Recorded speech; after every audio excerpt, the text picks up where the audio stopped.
Buenas noches, everybody, and welcome to the Midweek War, or La guerra de la mitad de la semana. Exactly my point. I'm Mad Mike, and we're here to talk Lucha fucking Underground because it's awesome. And with me, as always, is the voice of Inspire Pro Wrestling, Eamon Paton. Yay! What is up with your hair, Andy Kaufman? I'm pulling it because I'm excited. I love this. I love it. I want to talk about this now. Let's do this now. Okay. Well, I have to introduce everyone else first. With us is our friend in the mainstream media, Matt Carlins joins us again. It is my pleasure to be in the company of fellow Lucha Underground lovers. No haters, no spoilers.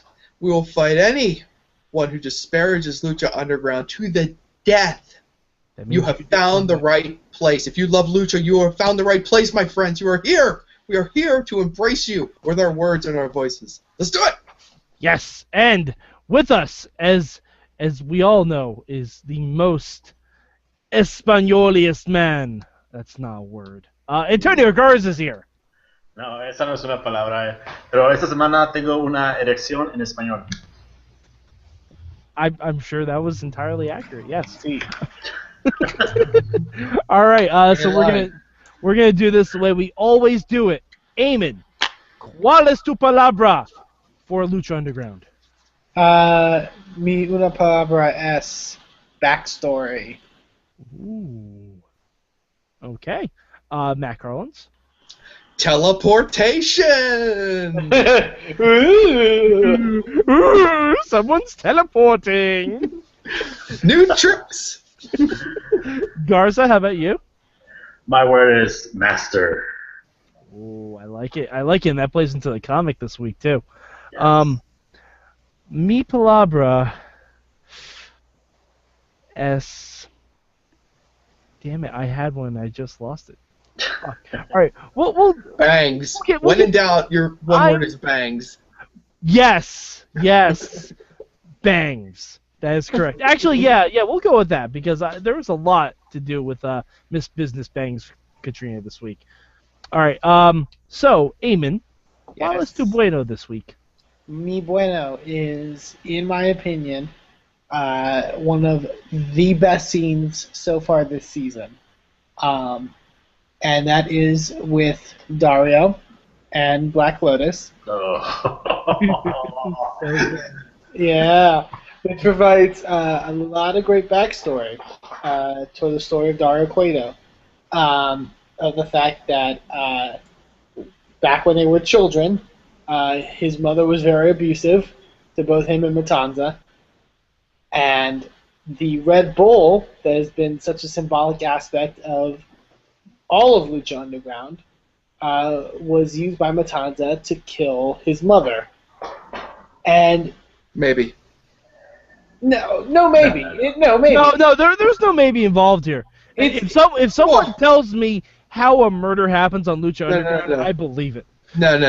You're not thinking clearly, Mike. He only said that she would never harm them again.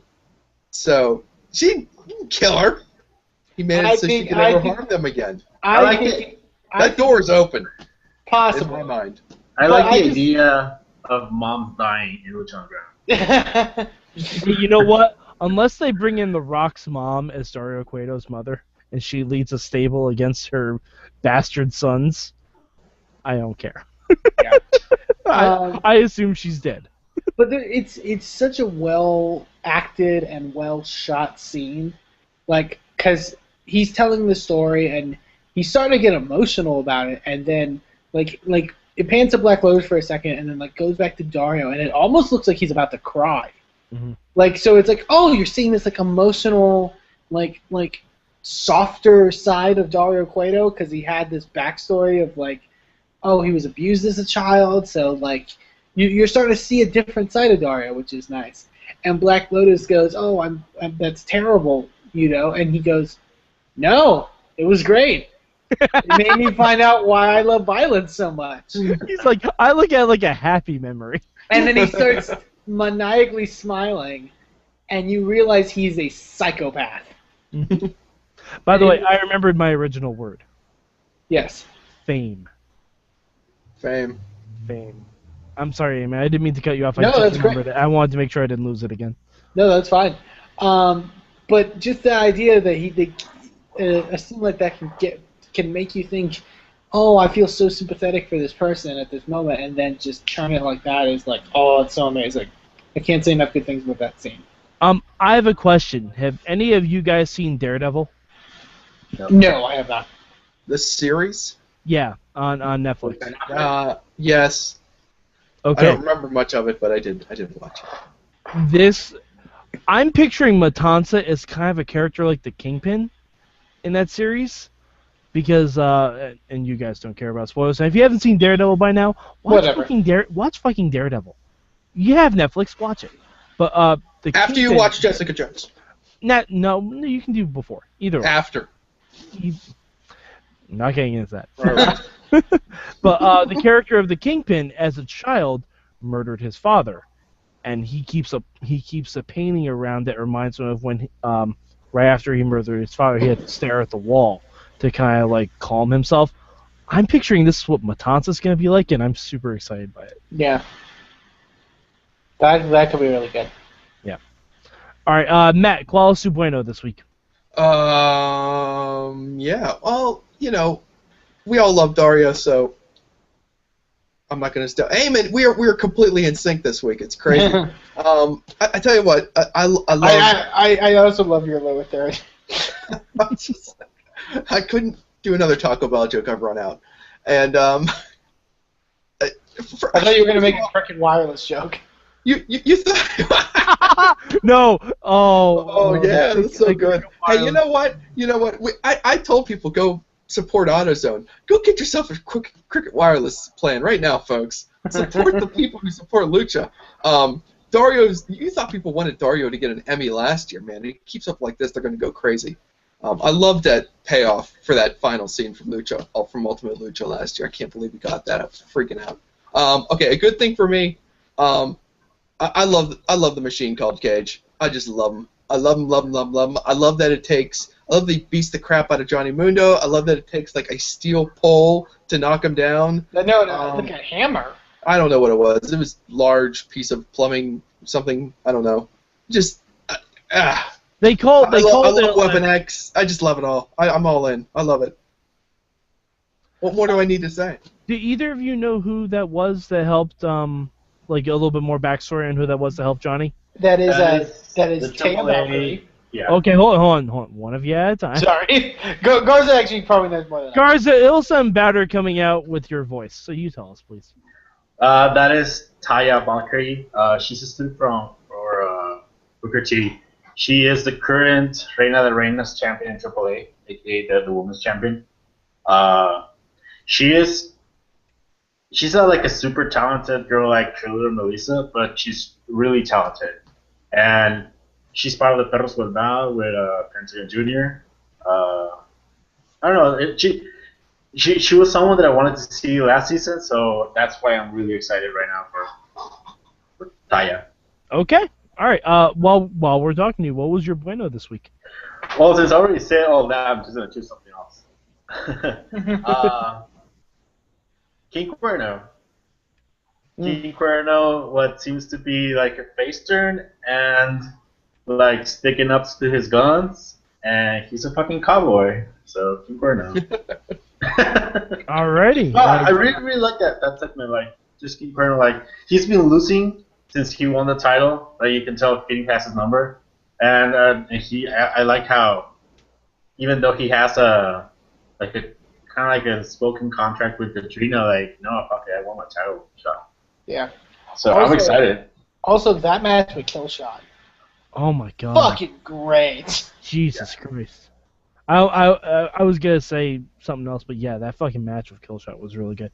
I love the fact that Phoenix is such a huge pain in the ass that Cuerno would rather fight Mil Muertes. Yeah, like I can't kill the Phoenix. I can't deal with this guy. Give me the one-armed Undertaker then. Well, I mean it's Mil at his most vulnerable state. Yeah. You know. He's a hunter. This is true. All right. My mi bueno this week. Famous B. Famous B. You guys. How did you expect us to say good with famous B next to it? I love the fact that this guy who was a jobber in season 1, a jabron, as you'd like to say, and now he has a gimmick and he's looking for clients. And you know what, guys? I mean, we don't. I apologize. We usually don't allow phones on the midweek war, but I feel like this is something we need to do. And we need to call up Famous B, and we need to let him know that we want him to sponsor us. Are you guys in agreement for that? I think it's fair. I think we can provide. I want to be turned from a jobber into a robber. Is that what he said he was going to do? Is that what he promised? I believe it was something similar to that. Yes. All right. So and if not, I just want a used car. So No, literally, my car That's broke down. all right. So for those of you who are watching this, and if you maybe were watching on DVR and thought that was a commercial, I literally thought it was a commercial. It happened. I almost fast forwarded through, and then I saw Famous B. I'm like, oh, wait a minute, hold on. So the number is 423 get fame.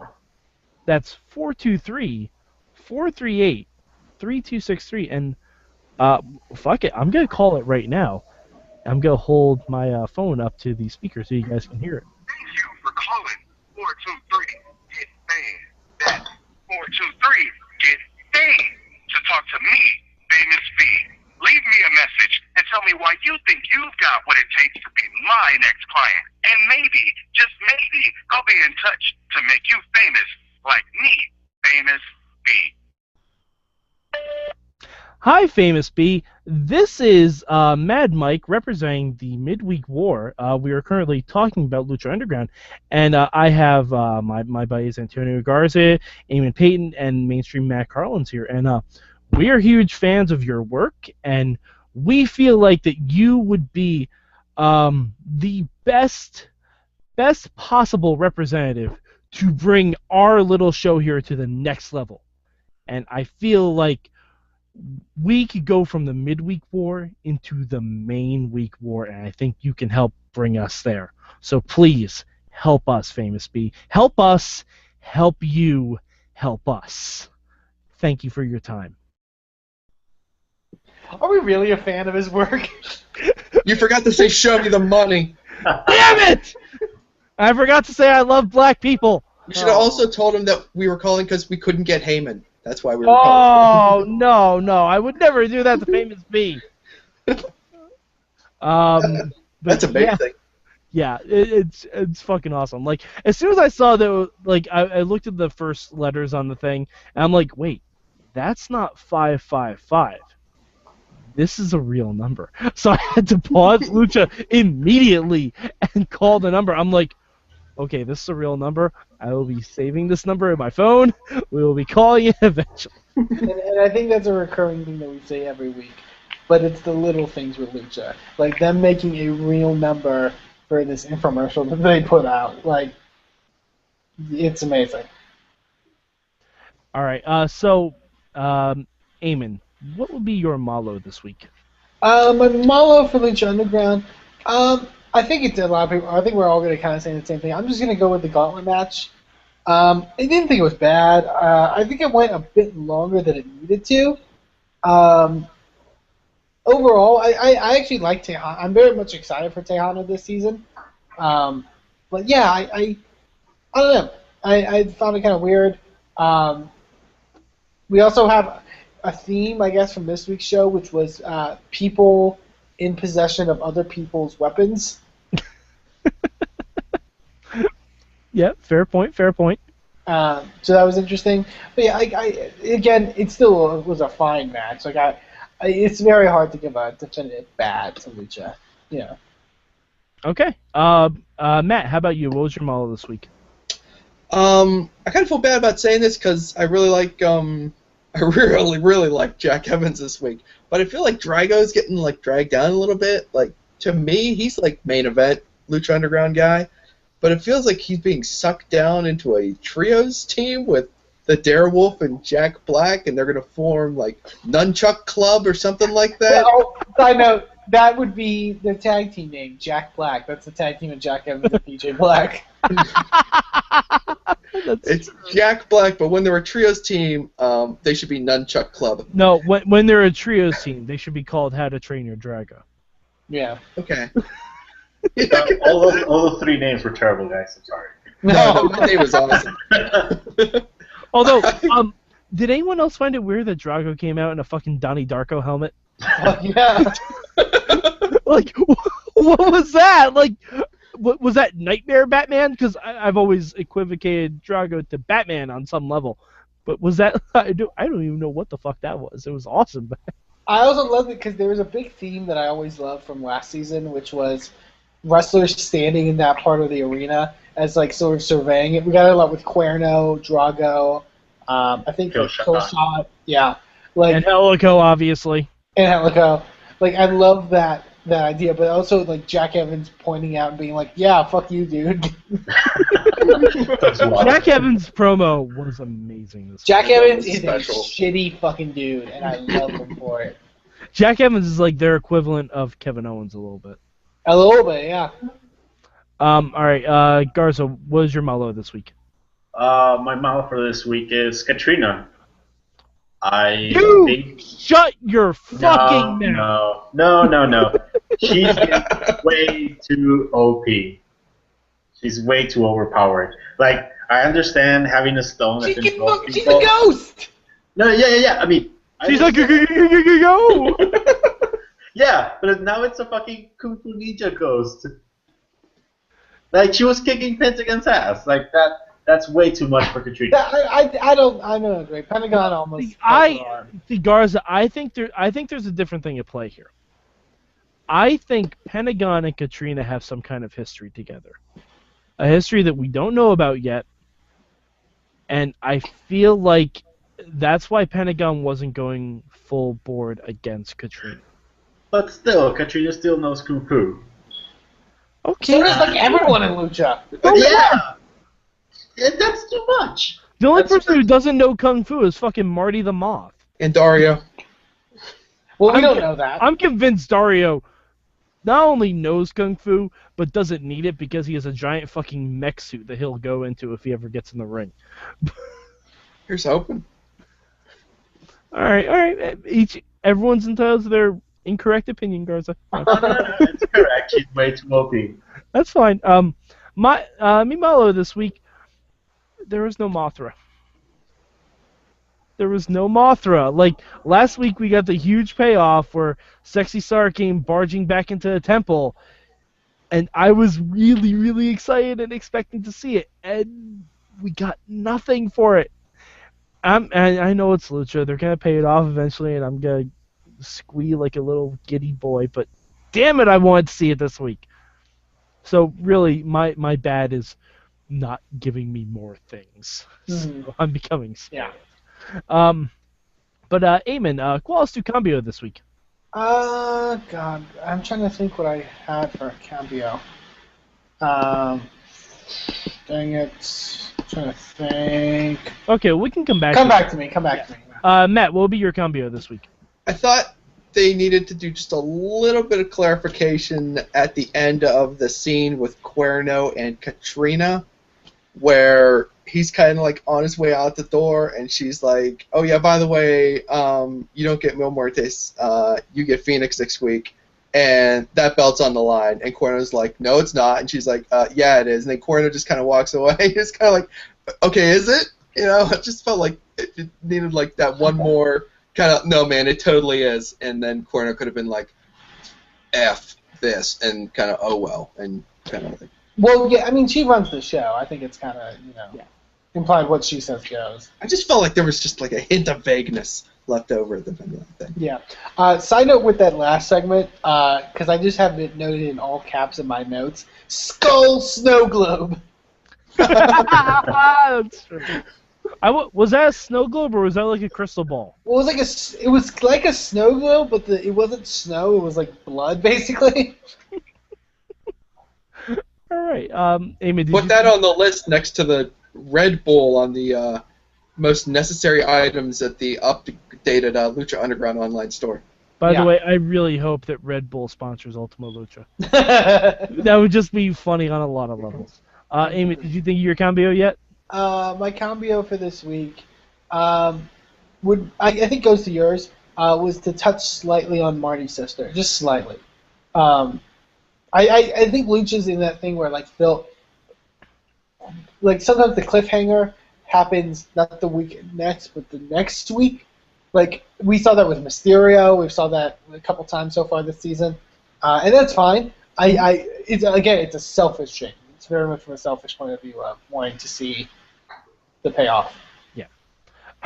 Garza, how about you? Qual es tu cambio this week? My cambio is, I guess I would have done a little bit more introduction on Taya before she came into the match, because as I can tell, like, with you and maybe like the fans of the Temple, there may have been some disconnection as to who she was. So I'm not saying run a full-on vignette on who she is, but maybe show like something backstage where you see Johnny Mundo like sweet talking this blonde girl in the backstage, something. Yeah, especially since the last time we saw Johnny Mundo with a woman, it was Melina. Yeah, I think that's fine because we've had like 6 months, so stuff can obviously happen. And Johnny's a womanizer basically, so it works. I thought Vampiro did a good job of like in a short period of time kind of selling her, like kind of being like, oh, she's from Canada, she's done all this stuff in Mexico and stuff like that. So. Yeah. Mi cambio this week is I would have liked to see a little bit more on Mr. Cisco. Like, I wasn't opposed to the whole gauntlet match. I just would have liked to see a little more from each of the other guys before Chavo ultimately lost. Or won. One. Yeah, one. Excuse me, misspoke. But yeah, like I would have liked to see like a little bit more of a beatdown. I like that Cortez is still staying in good with the crew. But I would have liked to see them get in a little bit more offense on him, on Tejano. Yeah. Because Tejano shouldn't be able to beat both guys of the crew that quickly. He shouldn't be able to. I can see Cisco, because Cisco still kind of played as like the kind of. Yeah, I can see one of them, but not both. Yeah, I agree. Well, I think they gave Cortez a bit, like Yeah, a bit more time. I just would like to see a little bit more of it. That's all. Sign up with that segment as well, and I know Mike, you noted this on Twitter. I thought commentary was really great on this week's show. Like honestly, I liked Matt and Vampiro's rapport. Matt calling Chavo Guerrero Lieutenant Loco really popped me. My favorite call of the year. That was good. So good. If Big Rick was still around and Stryker called him GI Bro, I would have been okay with that too. Basically, anything that references the Misfits in action, I'm okay. Well, it also worked because, like, I think it was a point in the match where Chavo was getting kind of angry and stuff like that during the gauntlet, so it played off of him being like crazy. Yeah. It was perfect. But no, I actually really liked the rapport this week between Matt and Vampiro. Like, yeah, especially like Vampiro doesn't seem to be taking a lot of Matt's shtick. Yeah. I didn't want to say shit because it wasn't shit, but his shtick, like I think I even commented on Twitter that someone needs to take away Matt Stryker's rhyming dictionary. Yeah, well, I think he said that. He's like, I'm taking your notes away. Like it wasn't in a bearing way either. It was in a fun kind of playful kind of way. So. But Do you think Vampiro do you think Vampiro from week to week is supposed to be on or off of his medication, or do you think he's been on his medication all season? Hey, Matt, we didn't talk about this, but if you go to With Spandex's website, they have the 3rd Lucha Underground comic, and you might get a little bit of insight as to how much medication Vampiro's actually on. It's not a lot. It's practically nothing. Oh Jesus, no! Uh-huh. Oh yeah. Oh man, if you guys aren't reading the Lucha Underground comic, you got to find it. Just Google Lucha Underground comic. I think they tweet out the links for it. You got to fucking read it. It's only going to be 4 issues. I think they only have 1 issue left. It's fucking good. It gives a whole lot of really cool backstory, a lot of awesome imagery, and I think it's like what they would do on Lucha Underground if they had a CGI budget. Which, by the way, I'm totally open to giving Lucha Underground a CGI budget. Totally open to that. Yeah, they should just go the PBS route and just let us throw the money in for them. Well, there have been rumors that there's going to be a Lucha Underground movie. That sounds ridiculous. I would see it. I want to see a Grindhouse version of Lucha Underground, the battle between the temples, like unite the 7 gods, something. I don't care what it is. I want to see it. I need to see it. You know, whatever it takes to get Dario Cueto on stage at an award show is good for me. So if that's what we have to do, then that's what we have to do. Fuck. Bring that shit to Sundance. It'll win everything. It'll win fucking everything at Sundance. Those snobs, they don't want it. If Kevin Smith can get on the stage of Sundance, Lucha Underground can damn sure get on the stage of Sundance. All right. Anyway, Eamon, where do you rank Lucha Underground this week? 1. Numero uno. Amazing. Great as always. And Cuerno and Phoenix in a ladder match next week is going to be absolutely fucking insane. Fuck yeah. All right. Matt, how about you? I'll give you one guess. One guess. 1? Yeah. Nope, good. Yeah. Yes, nailed it. Got him 1. All right, Garza, how about you? I'm kind of debating myself between 1 and 4. I think it was a really close show. It was a really close week, but I think I'm gonna give it number 1, just for the slight video production they have. Yeah. Yeah, and Lucha's definitely number 1 for me. They've just been on all cylinders. They've really been clicking everywhere. Just a fantastic show. And next week with the ladder match, it's only gonna get better. All right, so Eamon, where can the good people of the internet find you? They can find me on Twitter at Eamon2Please. They can also check out Inspire Pro Wrestling on Twitter at InspireProRes. That's pretty much it. All right, Matt, how about you? Check me out on Twitter at MainstreamMatt with 1 T. And go to WrestlingMayhemShow.com to see some of the stuff I'm writing for them. And search Lucha Underground while you're there. We've got a ton of great stuff in the archives. Interviews with Krista Joseph, a couple of those, and some really fun columns and podcasts. You will enjoy it a lot. It will give you something to do on a day. Absolutely. And Garza, how about you? You can find me at DW Revolution for Twitter, and you can go to TheWrestlingRevolution.com. Excellent. And I, of course, am at MadMike4883 on the Twitter machines. If you want to hear more about what we have to say non-Lucha related, like maybe about WWE, maybe about WrestleMania, hell, we might even talk the most annoying WrestleMania theme songs ever. You can go to WrestlingMayhemShow.com or live.sorgatronmedia.com every Tuesday night, roundabouts 9 p.m. Eastern Time. And we have the Wrestling Mayhem Show proper, and we talk about all sorts of crazy stuff. And we have a competitive thought experiment going on that Matt Carlins invented called Mayhem Mania, and oh boy does it get heated when we try to outbook WWE. So, for Antonio Garza, for Eamon Paton, for Mainstream Matt, I'm Mad Mike, and this has been your Midweek War!